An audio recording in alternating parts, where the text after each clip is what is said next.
Welcome back to Insightful Adventuring, a YouTube channel about my travels as I travel as a digital nomad in my truck. Today I'm answering the question of how to eat healthy while on the road. A lot of people wrote in asking about that. And I'm going to start with just storage, food storage, because that I feel is number one when you're talking about what will it look like when you're eating healthy on the road. How do you keep your produce well? How do you keep, if you eat meat, how do you keep that stored at the temperature it's supposed to be at? How do you store your food so that it doesn't attract critters, all of that kind of thing. So I'm going to start with that, and then we'll get into a little bit more in another video about how I go about preparing my food, what are the products I have. So before I start, just want to let you know I am at a campground today at Glacier National Park. It's a beautiful campground. If you've never been, I definitely recommend Glacier to everybody. But the other thing I recommend is this is a first come, first served campground. When I came the first day, there was a spot. I got here pretty early, but since I've been here, there's actually been quite a lot of openings. It is the end of August, so that could be part of it, but it's just a beautiful campground.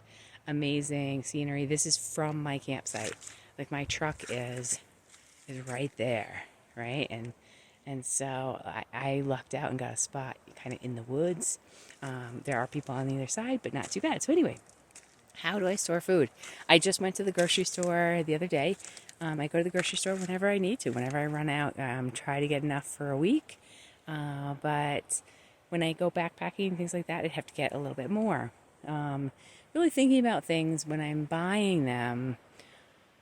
I try to buy some things that I can use while backpacking or hiking that are healthy but also can be in a package so I can just take it.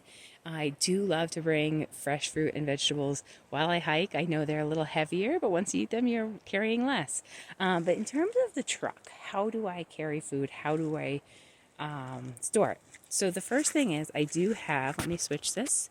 I do have a refrigerator. So this is my refrigerator. Typically it's plugged in my access part of my cab. I do have it in there. I have all my food and my toiletries, anything with a scent stored in my truck, especially right now I'm in grizzly country.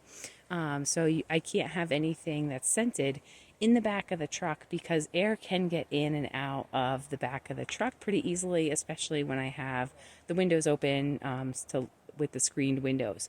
So want to make sure that nothing gets attracted to my truck at night or even during the day. So this is my refrigerator. It's great. This is a set power, which I really love because the set power actually can even control the temperature. So I can use it for, so here it is. It's pretty good size as you can see.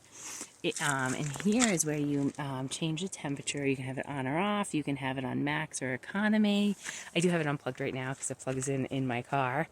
I'm using a battery pack, which I will review and share what I use in another video. But it also has these cool little like cup holders. So I typically, when I'm not in grizzly country, and I'm camping somewhere for a while, I'll actually take it out. So that way I actually have access as well to my battery and solar power so it can be charging and the refrigerator can be running. And I use it as a little table. But as you can see, I'm not going to open it for too long because of it's not plugged in. But I'm going to plug it right back in anyway. Here's a little bit about what I purchase when I go to the store. I sometimes get pre-cut things just to make for ease. There's some nights where I've been hiking and I just want to come home and make something. Get back in my truck, get to camp and make something quickly. And then I always have like vitamin C. I try to make sure I'm getting my vitamin C in, especially because I take iron. One thing to know is always take vitamin C with iron so it absorbs better. So a little nutrition lesson there. And then I got some cabbage and blueberries. Trying out this new melon that I just picked up yesterday. Can't wait to try it. It is a snow leopard melon. So pretty cool. Gonna try that out.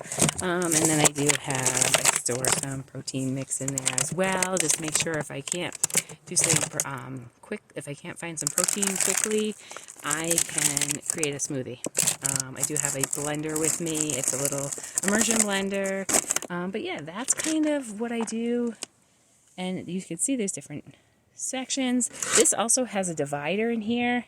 I take out, sometimes I even take out this little basket because it's not really needed. It is sometimes nice to have that on there. So it keeps things, if anything leaks, it keeps the food away from the leaks. So as you can see, I'm getting ready to make a salad for lunch. So I have my cutting board that's also a sink out for that. And then these are my pantries. I use that word a little limited, or, you know.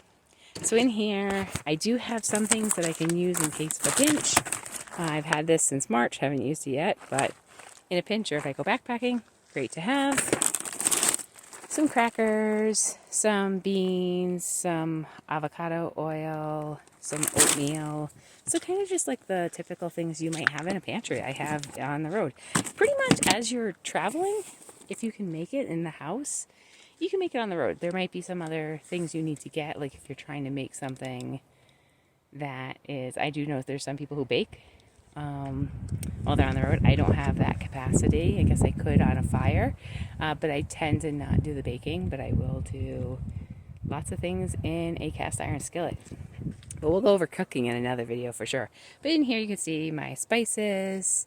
Like I said, I buy a lot of things also that can be prepackaged too, that are still a healthy brand. So there's olives and tuna and things like that that I can grab and bring backpacking if I want to as well.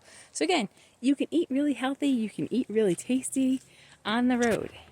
But the idea is to make sure you have a way to store appropriately, whether you're talking about from critters or just so your food doesn't go bad. But keep asking the questions and I'll keep answering. I will be doing a video also on how I prepare food when I have a heated meal. As you can see right now, I'm just going to have a nice salad for lunch. Nothing needs to be heated. I will be cutting on my cutting board slash kitchen sink, which I can show another review of. If there's anything on here that you see that you're like, oh, I'm interested in getting that for myself, the refrigerator is great for just being at home as well. But I am an Amazon associate or affiliate, and so I do have a link in my bio for all of my favorite things, and you'll see some of these things there. So I hope you enjoyed this video and it provided you with some insight. If you have any other questions I didn't answer around food safety, storage, or kind of like, yeah, food safety storage, let me know and I'll answer them for you. Take care.